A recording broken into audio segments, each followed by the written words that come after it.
Only in America. Only in America. Only in America. Only in America. Only in America. Only in America. Only in America.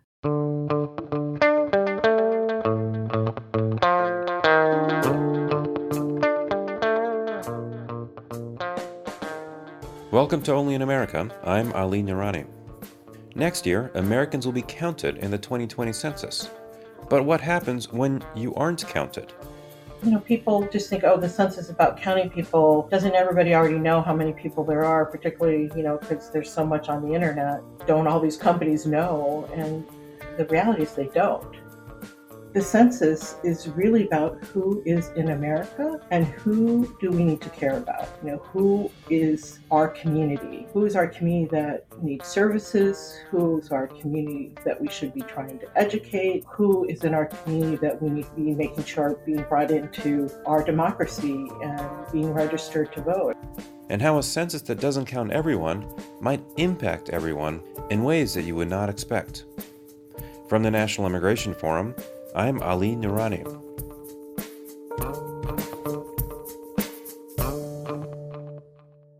For better or worse, we are well into the 2020 election campaign cycle, which means that attention is turning to the political empowerment of underrepresented communities. Exhibit A, the Asian American community. Asian Americans are the fastest growing of any racial or ethnic group in the U.S., growing 72% from 2000 to 2015. Recent immigrants are most likely to have arrived from Asia, with Asian immigrants making up most of the new immigrant population in the United States. In fact, according to Pew Research, this rapid growth suggests they will eventually be the nation's largest immigrant group. And to be clear, this growth is taking place across the country. In the South, according to Asian Americans Advancing Justice, one of the nation's premier civil rights organizations, the Asian American population grew by 69% in 10 years. And now has the power to influence elections across the South, schools, and culture. And nationally, although the community is still underrepresented on all levels of government, more Asian Americans are running for local and statewide political office. In fact, in 2018, the number of Asian Americans and Pacific Islanders elected to Congress hit a new high of 20 legislators. Also in 2018, a record number of Asian Americans ran for seats in state legislatures across the country, all of which underscores the importance of the census. Not only does the census determine political representation in Congress and the Electoral College, but the count determines how federal money is allocated for healthcare, roads, education, and other programs.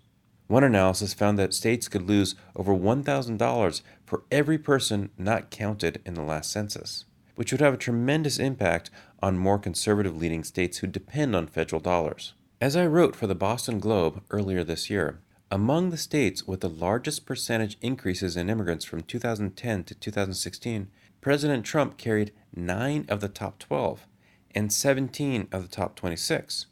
So the goal of lowering census participation in blue cities like San Francisco, New York, Boston could have actually led to lower participation in red states like North Dakota, West Virginia, Nebraska, and Alaska, all of which have seen rapid growth in the immigrant population. So my point here is that just because the administration doesn't want to count immigrants doesn't mean that they don't count.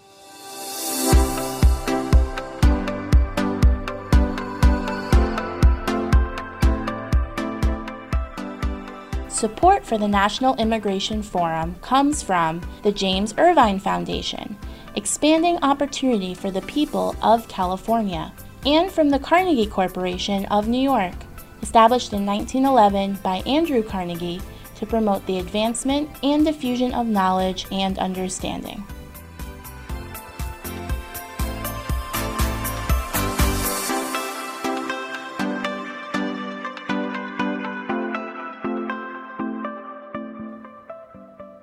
My guest this week is not only an expert on the census, but Karen Narasaki is one of the nation's most effective civil rights leaders. She spent 2 decades as president and executive director of the premier civil rights organization, Asian Americans Advancing Justice. In that role, Karen led the emergence of Asian Americans as a political powerhouse that policymakers sought the support of at all levels of government. She was appointed to the U.S. Commission on Civil Rights under President Obama and is now leading efforts to organize the political and financial resources necessary for a full and clean 2020 census. Karen is a national authority on voting rights, the census, immigrant rights, and race relations. She is one of our country's most important Asian American advocates, and personally, I am proud and honored to call her a friend and a mentor. Karen, thank you very much for joining. We were just talking about this. I feel like I'd never get to see you anymore. So thank you. No, I look forward to this. So before we kind of get into the questions around the census, give me a sense of kind of how do you find yourself here? How did you get to DC? Well, I grew up in Seattle, where I was born, and got into the issue of civil rights partly just because of the history of my family. I'm Japanese American. I'm fourth generation. My parents are citizens born here, but my mom's parents were born in Japan, and they were all summarily rounded up during World War II and interned in various internment camps in the desert. So grew up with that history and the organizing that took place when I was young to get an apology from the United States obviously very much colored my view of the United States and the role that citizens need to play. I asked my dad once, how did that happen? And he said it was because not enough people stood up to say it was wrong, and that at the time the community was not organized to fully defend itself. So that was stuck in my brain about what my obligation was as I grew up. How old were you when this conversation happened? Oh, it happened in high school because my parents actually didn't tell us they were interned. They would talk about camp, but I was a Girl Scout. I went to summer camp. I just thought their camp sounded really bad. And there was a special segment in our social studies class about the internment, and I was shocked and went home and asked my parents. Mm-hmm. And it caused an emotional explosion because they had not talked about it. And this was before the movement for redress. Mm-hmm. Before that made it okay to talk about it. And it was very difficult in the community. And it was the movement for redress, the national commission that was formed to investigate what happened, that gave permission for everyone in the community to talk about it. And then the third generation of Japanese Americans started to write plays and books about it, questioning what happened and telling the stories. And, my brother's an actor and a writer, and so we went to see the plays, and my parents were forced to talk about it. So why didn't they want to talk about it? Well, I think if your country deeply betrays you, they were teenagers at the time. Even if you feel like you did nothing wrong, I think there's a shame. There's a saying in the community culturally of gambate, which basically means, suck it up. And the community kind of decided that they just had to move forward. And my dad actually joined the army from the camp, leaving his mom behind barbed wire, fought in Europe. And asked him why he did that. And he said, well, he knew that his kids were going to be born in the United States. And he believed that the country could do better and that it was sort of your job to make the country live up to what it was supposed to live up to. What was the point in your career where you decided you were going to become a civil rights leader? I was always sort of active on issues in high school. My high school was basically white, blue collar, mainly Polish and German. Mm-hmm. There was like 20 Asians out of the class of 400 people. But my parents always took us into the city. My parents were active in the Nisei Vets Club. We were sort of taught the lesson that the community had to organize itself and to protect itself. And my older sister was very radical. She marched for the Equal Rights Amendment and sort of followed in her footsteps, went away to college, got active there. It was sort of unlikely. I became a corporate attorney, but I chose the profession of law because I knew that I wanted to have a skill that I could use for the community. So you started as a corporate attorney? Yes. How did the transition happen? Well, I was active in the formation of the National Asian Pacific American Bar Association. I had been working on the issue of anti-Asian violence. We'd had a few incidents of murders in Washington State. Was very concerned. It was the height of anti-Japanese, where the Japanese automakers were sort of taking over American automakers. And there were some very violent killings. So I volunteered, and I enjoyed the practice of law, but at some point I sort of felt like I was a superhero in the sense that by day I was a corporate attorney and by night I was doing civil rights work. And I now have a visual of you hopping into a phone booth and And it sort of came to a head because one of the cases that we were working on, Congress took on some cases in the Supreme Court, one that involved Asian American workers in Alaska, cannery workers, where the Supreme Court had weakened the employment discrimination laws in that case. It was fought for 20 years up and down the courts. Segregated housing, segregated working. And I had clients who were fishing company clients who were taking them public.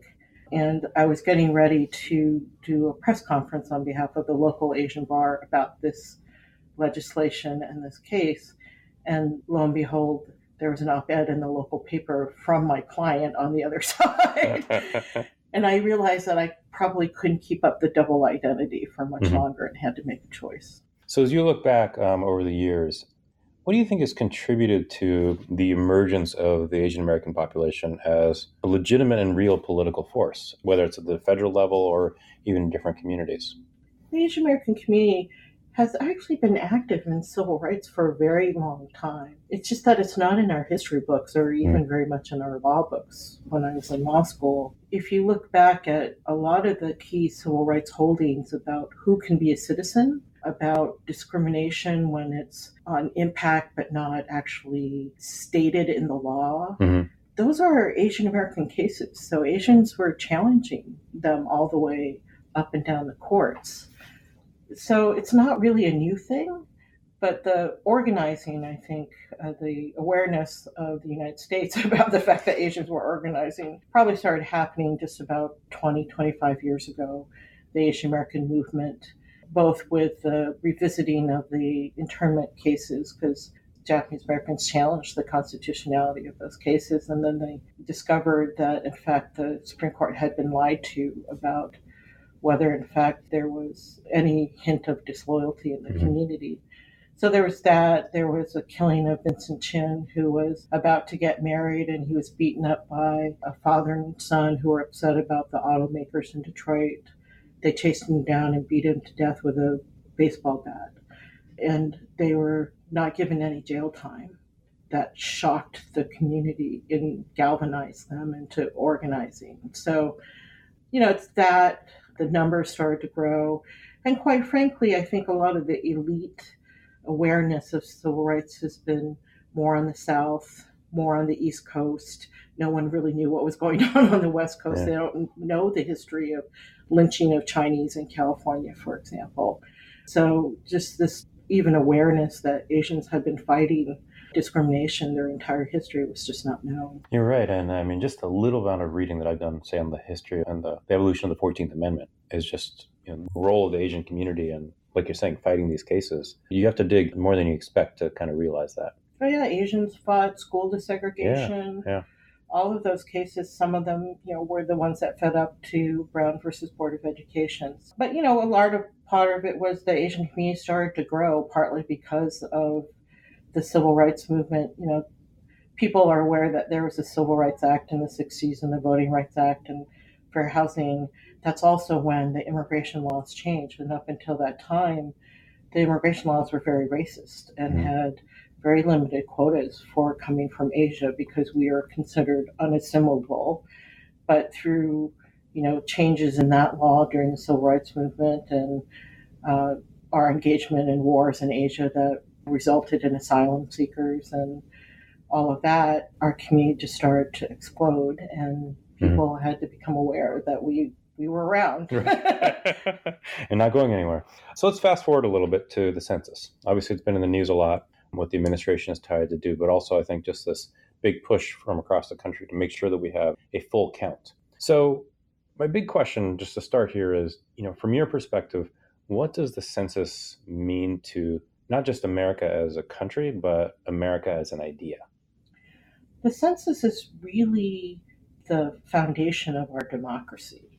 And it was kind of genius on the part of the founders, right, of this notion of we are going to create a representative democracy And in order to do that, in order to figure out how many representatives we need and who they're going to represent, we need to count people and know who they are and figure out, then how to build elections from that. Racism was built into that. We had the 4/5 of counting blacks who were mostly enslaved at that time. The issue of who got counted started within that first constitution and continued on from there in terms of who got to vote, who got to be counted. I remember hearing about the census in sort of around 1990. I was hearing it from, I think, the Asian American Legal Defense Education Fund. And I thought it was the most boring topic on the planet. I thought, why are they telling me this? And it wasn't until I got to Washington in 1992 when I realized that in the way our democracy works, if you are not in the data, you don't exist. Right. So I would trot up to Capitol Hill and try to make my case about policies that Asians needed, and I would be asked to prove it. Where's the data? And at the time, Asians were largely other. Even if they counted us, they didn't break us out, even as Asians, much less in the sub-ethnic categories today. And we were invisible because of that. It meant that federal agencies didn't have to serve us because we were other. Mm-hmm. So who cares about other? I remember even seeing Annie Casey puts out Kids Count survey of every state. And they look at the data and they break it up by race. And Hawaii was like 50% other because it was Asian and Native Hawaiians. And I thought, why did no one care when they saw 50% other to ask, gee, maybe we should break that out and figure out who these people are. So that was a huge lesson. The census is really about who is in America and who do we need to care about. Who is our community? Who is our community that needs services? Who's our community that we should be trying to educate? Who is in our community that we need to be making sure being brought into our democracy and being registered to vote? At the time, no one reached out to try to register Asians. Parties didn't, politicians didn't. Again, because we were other. No one was polling what Asians thought, so then politicians didn't have to care what Asians needed or wanted or whether they're able to elect people of their choice. So it is so boring, but so fundamental to everything that we care about. So do you feel like this moment where so much of the country is actually talking about the census, is this a crisis or is it an opportunity? Well, the census has been in trouble. It's always been difficult to get minorities to be counted because of the distrust that minorities have about government. And then particularly for immigrant communities who come from countries where they either didn't have a census or the last thing we did was answer the door when the government came knocking and started asking who lived there.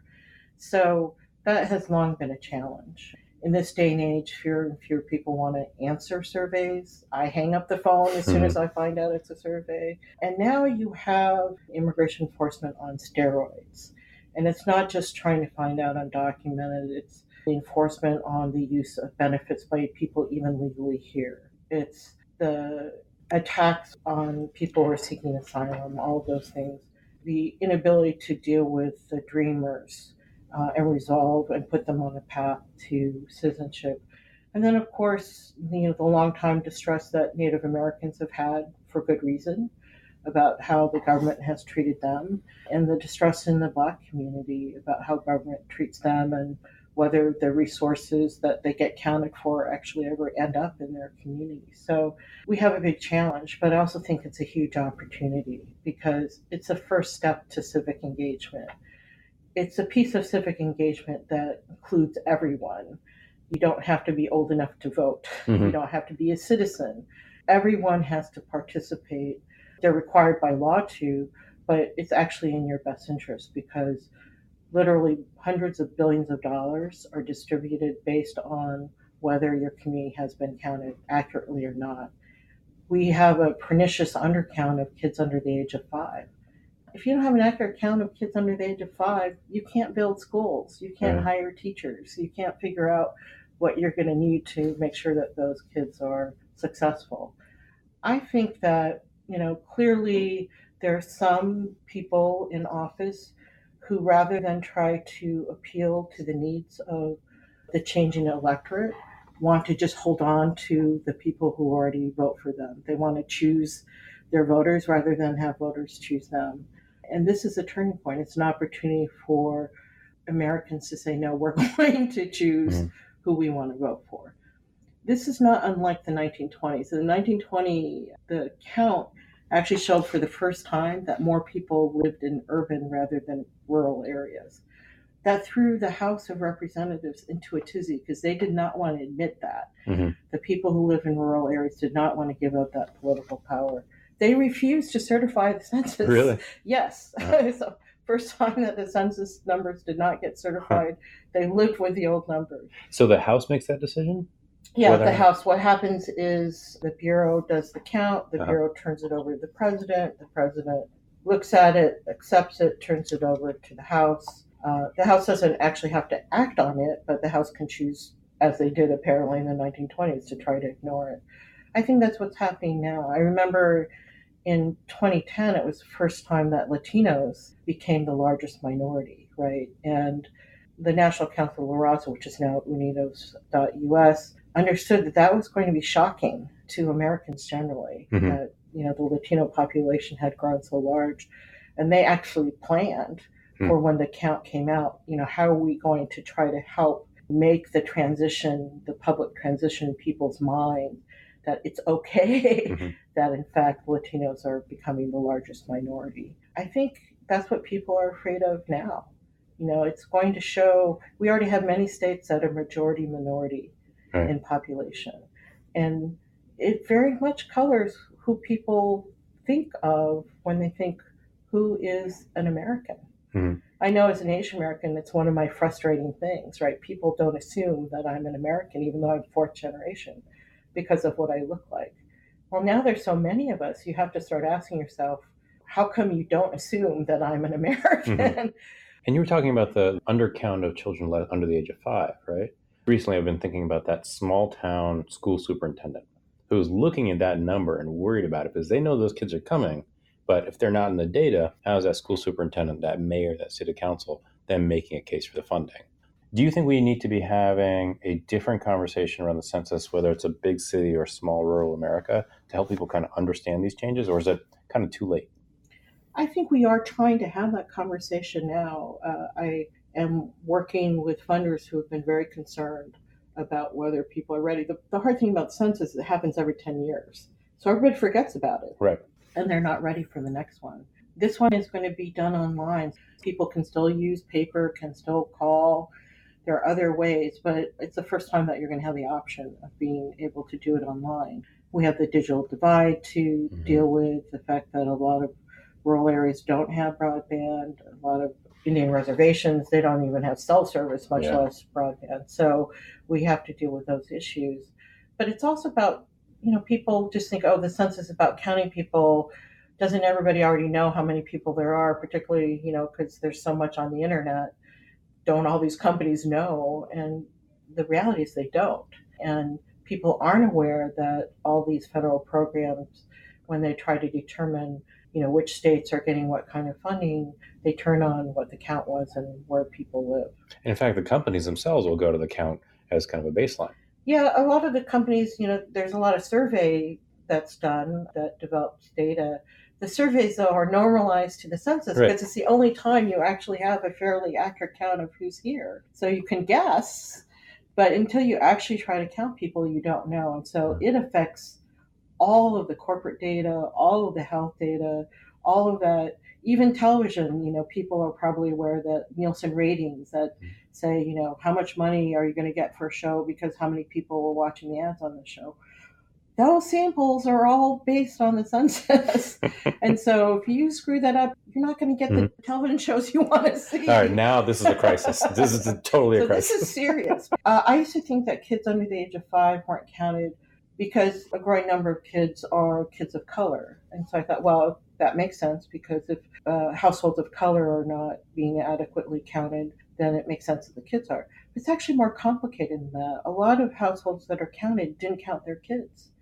Sometimes it's because you have complicated households, right? Grandparents or aunties and uncles were taking the kids, or in an immigrant household, you have multiple families, or you have people who are there just for a few months. And we've done some focus groups and learned that people don't know when it says count everybody in your household. Well, that's not a word everybody understands. What's a household? And so people don't know, and they also think, well, that kid's just a baby. Why would you need to know about that kid? They just aren't really counting everybody in the household. So as you kind of look over the course of history, the course of your role and what comes ahead for you, what comes next, what gives you hope? I'm hopeful because when I'm so relieved that the citizen question is gone from the forum. We were already facing a challenge in terms of people's lack of knowledge or fear about government, and that just put it on steroids. Now that the question is gone, but even with the question, we were reaching out to groups who were saying, yes, our community is afraid, but we don't want to let people make us invisible. And that is what they're trying to do. Mm-hmm. And that is what we're going to let our community know, is this is the time to stand up and say we are here and we're not going anywhere. And we are part of these communities and we want to be counted. And we are going to do our civic duty and we're going to participate. It goes back to what your father said. Yes, my father actually told me once, words I sort of live by is, in a democracy, you get the government you deserve. And what he meant by that is, you don't have a right to complain if you don't participate. Mm-hmm. If you don't stand up for yourself, if you don't stand up and make sure that you're counted and seen and heard in a democracy, then you have sealed your fate. And I think people understand that. And a growing number of young people certainly are understanding that. And hopefully when they saw the growing number of women and minorities in Congress, they made the connection that was about standing up and being counted and voting. And one of the things that's important about the census is it leads to how we draw the lines. And it leads to whether, in fact, people are going to be able to elect people of their choice, or are the lines going to be drawn in a way that's going to suppress their ability to matter when they do vote. Right. And that's a connection that we also have to make sure people understand. So the name of the podcast is Only in America. The question I ask everybody is, just finish this sentence. Only in America, ... Only in America could the daughter of people who were sent into camps because their loyalty was not trusted grow up in the same generation and be invited to the White House to advise a president about what their policies should be about their community. Thank you, Karen. And I would also want to say, I've been doing this job a little over 10 years, and you have been, for me personally, pushed me the most, but also been one of my biggest supporters. So thank you. Oh, you're welcome. And I'm so proud of everything that you've done and been a voice for. I know everybody who works on immigration has PTSD at this point, understandably, and yet are still fighting a good fight. So thank you for everything that you're doing.